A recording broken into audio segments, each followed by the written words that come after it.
What's happening, guys? Jim the Game Guru. Okay, today's video, 19 games on the Nintendo Switch that are $7 or less. A majority of these titles are going to be $5. Now, these games are games that I feel are gems because I have been able to get quite a few hours of enjoyment out of them, anywhere from the 5 to 10 hours, and these are regular priced titles. These are not the high price games that are on sale. These are regular price titles at the $7 to $5 mark, so they are a little lighter than your heavier style games. If you guys are new here, please consider subscribing. I do have another giveaway coming up in October for another Switch title, but let's get into the list. So the first game on the list is Rock Boshers Director's Cut. Now this game definitely has a rough look to it because it's very, very retro. It's a game that's good for people who love retro computer games.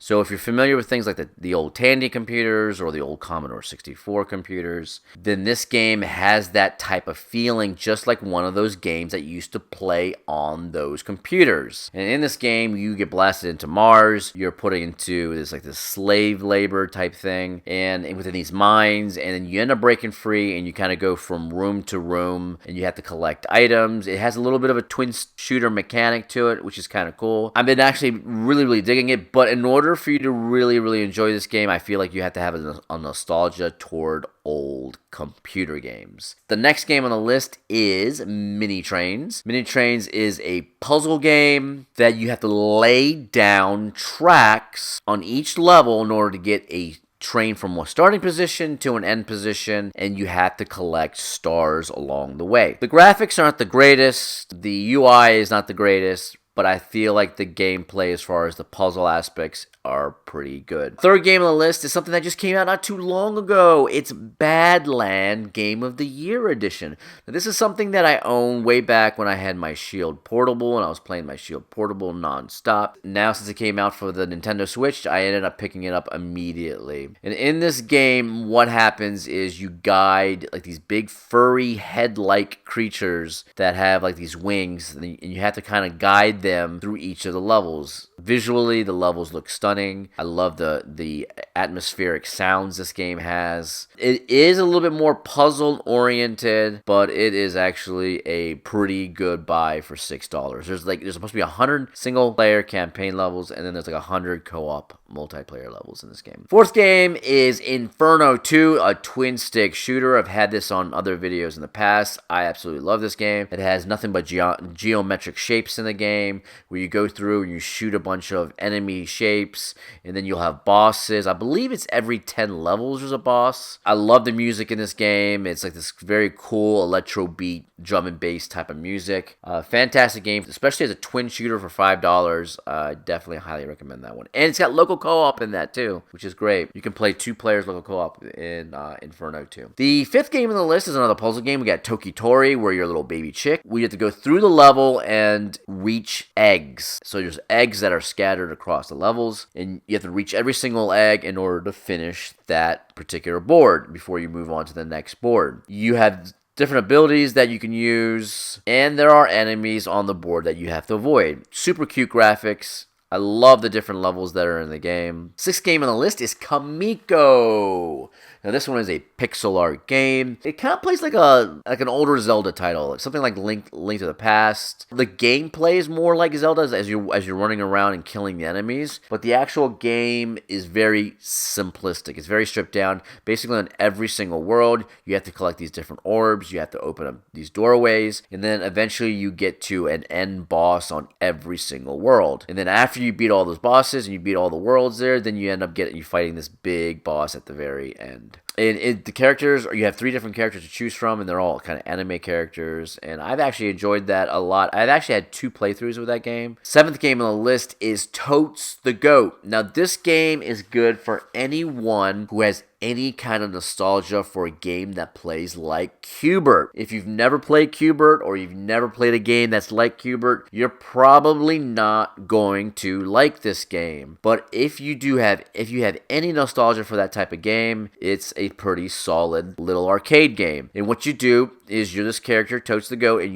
you drop down on these cubes, and you have to touch all of the cubes in that particular board and change the color of them before you get to the next board. And this game is all about going as far as you can and getting the biggest score. There are obstacles on the boards, and then there's enemies on the boards you have to avoid. And you can unlock additional characters. The characters don't have different abilities. I wish they did. That would be really, really cool. They are more of cosmetic differences than actual ability differences. 8th game on the list is Pirate Pop Plus. Now, this game looks just like an old-style Game Boy game.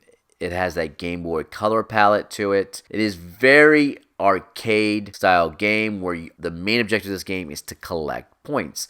And it has similar gameplay like Pang, where you throw up the chains and you have to pop these bubbles. And then the interesting thing about this game is that you can actually have your character move around the screen when you pick up certain power-ups. You can actually go to the ceiling, you can actually go to the right wall, the left wall. It's a very, very simplistic game, but it's a fun little arcade game. 9th game on the list is Sabara City. This one is a puzzle game where you have to build a town. And what you do is you combine several buildings within a similar terrain together in order to build bigger buildings. The different types of landscapes, whether it's grass, brick, concrete, or whatever, they will end up falling from the top down, and you have to work in trying to combine different buildings together that are the same in order to build bigger buildings and get yourself a bigger city. And the goal is to have the highest population type of a city that you can, and that's basically your high score. So instead of points, it's like, hey, how populated is this city? And you have to try to beat your old scores by building another city that has a higher population. 10th on the list is Ambition of the Slimes. Now this one is really cool. This one's pixel art based. It's a tactical game, so you have to love tactical style games like Final Fantasy Tactics. And in this game, you are slimes that you are battling against humans, and you'll come up against these different type of clans and these different type of battles, and what you do is you possess the humans with your slime creature, and then you use the human that you possessed in order to fight the other humans that are on the board. And the goal is to try to win the battle with your slime army against the human armies. I was actually surprised on this one. Out of all the games on the list, I feel like this game is one that I've sunk a lot of time into because there's different challenges to each of the boards. So you can play it on normal, you can play it on hard, and then as you gain additional slimes, you can also play it on higher difficulties, like challenging is another difficulty mode. I absolutely love Ambition of the Slimes. I think it's one of those games that is just hidden on the eShop. The 11th on the list is Islanders. This game is a game that recently came out right after Indie World. And in this game, it involves you populating an island with these little buildings and trying to collect as many points as possible. There's two modes in this game. There is a sandbox mode and then there's a high score mode. The sandbox mode, in my opinion, I feel is absolutely total garbage. And the reason why I feel that way is because you're just placing buildings on islands. That's all you're doing. You're not doing anything else. There's no other objectives.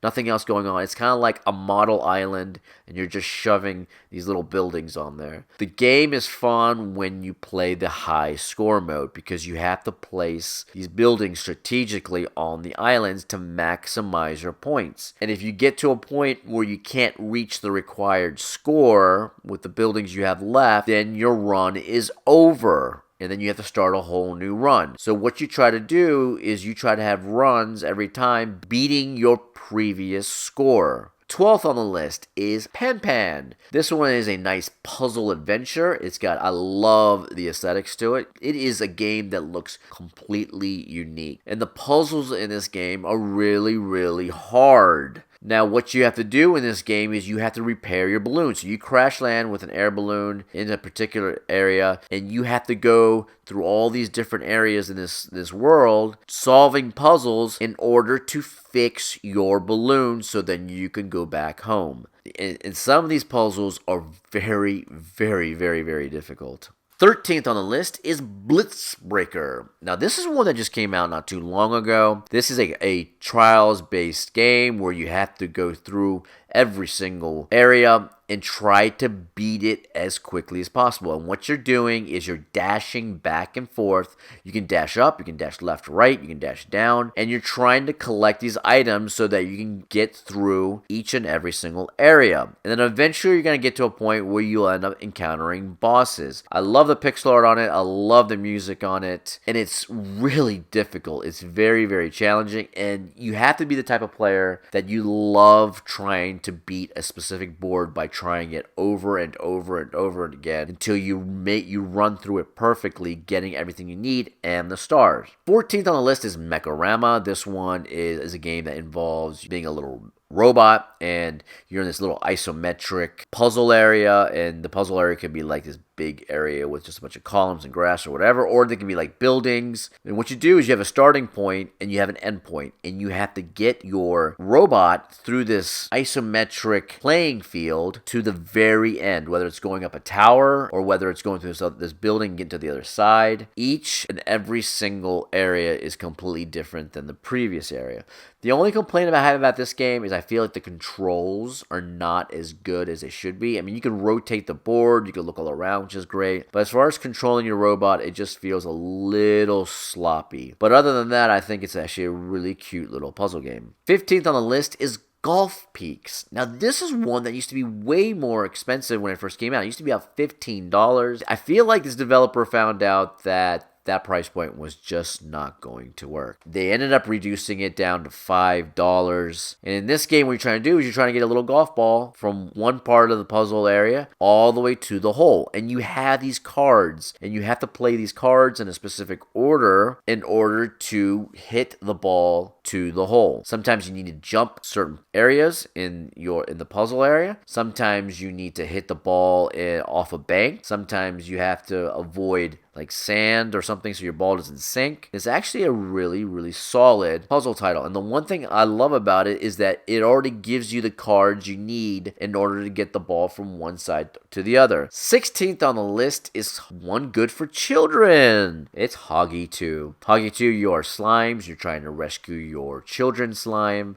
Over 200 boards in this game where you drop down into like these little jar things. They kind of look like the jars from Super Mario Brothers 2. You go down in there, you have to solve a puzzle by collecting everything and getting a key and then coming back out. And then you go to the next jar, you have to solve that puzzle and then get the key and jump back out. And continuous, because every time you get keys from these jars, you can use them to unlock the doors to allow you to go further into the adventure. 17th on the list is Lines XL. Now, Lines XL is a very simple puzzle game where you have these numbers on a board. And what you have to do is you have to go from one starting point to an end point for the same number. So the number 1 has a starting point and it also has an end point. The number 2 has a starting point and it has an end point. And you have to draw these lines from one starting point to an end point without crossing the other lines on the board.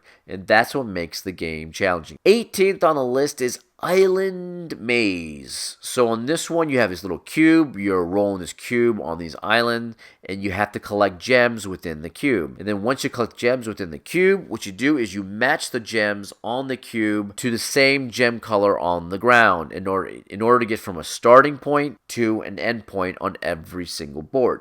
This game looks a lot easier than it plays. I mean, when you play it, you're gonna get to a point where you'll notice it's very, very difficult because there's times where you're gonna be rolling this cube around trying to get it to the right side in order for you to complete each board. The last game, the 19th game on the list, is Downwell. Now, Downwell is a game where you're a character that jumps into, well, a giant endless kind of well, and you keep falling through in this well, and you have these gun boots, and you use these gun boots to kill enemies along the way down, and you have to collect treasure. It's got this very retro pixel art look to it. There's hardly any colors in this game. A lot of it's black, white, and red. But fantastic game, and that one's only $3. And it's a game where you go on continuous runs, and you have to get more gems than you did on your previous runs. But there you go, 19 games that I have picked up throughout the years on my Switch that are $7 or less. Most of these games are $5 that I would consider to be fun games. I'd consider them to be gems because I was able to get a few hours of enjoyment, and they're actually pretty fun games. That's it, guys. If you guys like this video, please like. If you're new here, please consider subscribing, and I will see you guys in the next video. Bye, guys.